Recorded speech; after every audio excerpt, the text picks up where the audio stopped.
Kenapa sih banyak banget orang yang gak rela kalau Arsenal juara musim ini? Padahal kalau dipikir-pikir, perjalanan Arsenal musim ini harusnya banyak mendapat dukungan.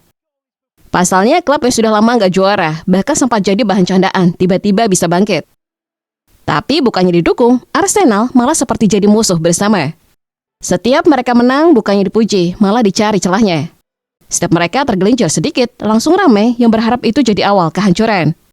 Bahkan fans yang gak ada hubungan langsung pun ikut-ikutan berharap mereka gagal. Sekarang mari kita coba bandingkan dengan cerita klub lain.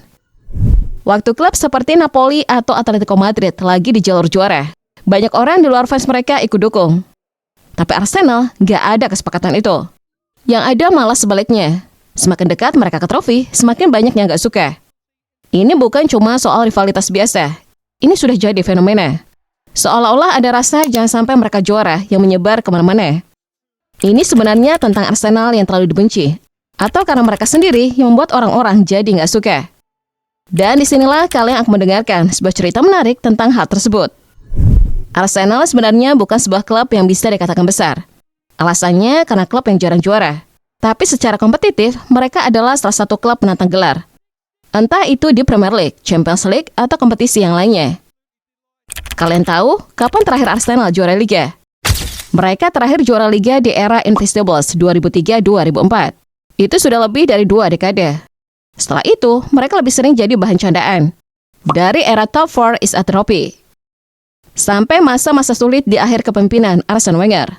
Bahkan sempat terlempar dari Liga Champions bertahun-tahun. Lalu datanglah era baru di bawah Mikel Arteta.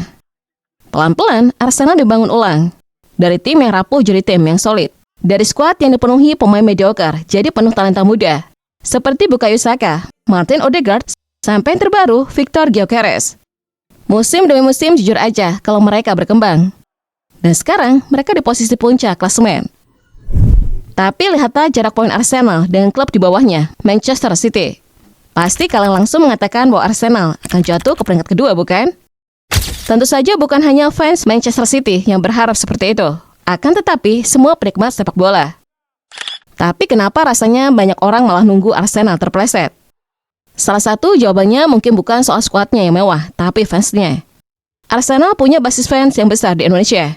Di era serba muda FYP ini, suara fans Arsenal sangat dominan. Setiap kemenangan dibesar-besarkan. Setiap pemain dipuji setinggi langit. Dan kadang ekspektasi mereka terasa terlalu tinggi. Masalahnya ini bikin fans lain merasa terganggu.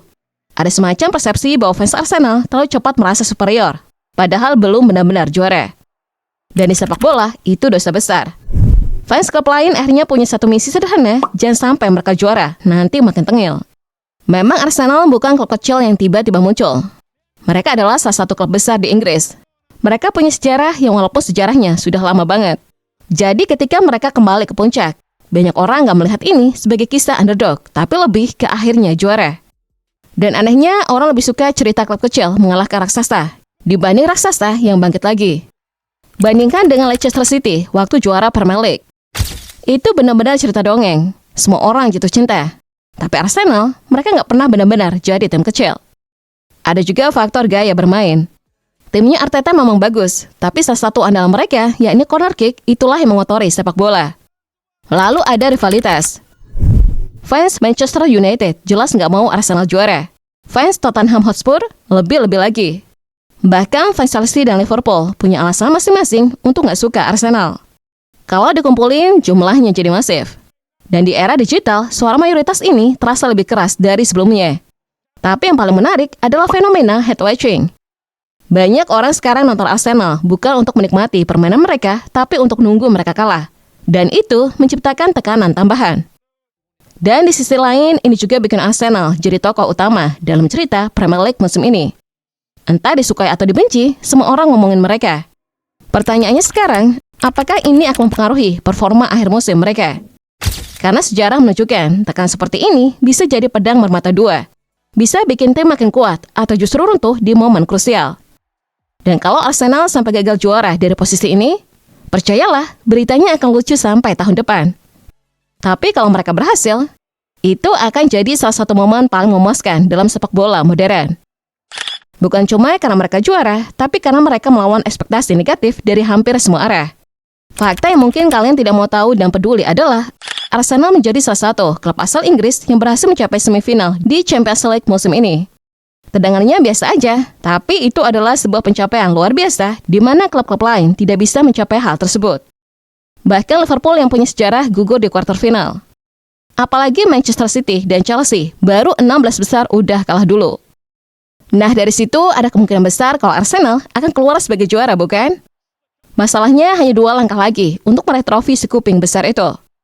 Jika Arsenal bisa mengalahkan Atletico Madrid, maka ia akan melaju ke final. Musuhnya antara Bayern Munchen atau PSG. Skemanya simpel, bukan? Tapi apakah Arsenal bisa juara UCL musim ini? Jadi sekarang pertanyaannya, kamu itu tim yang ingin melihat Arsenal akhirnya mengangkat trofi setelah penantian panjang? Atau tim yang diam-diam berharap mereka kehilangan kedua trofi itu?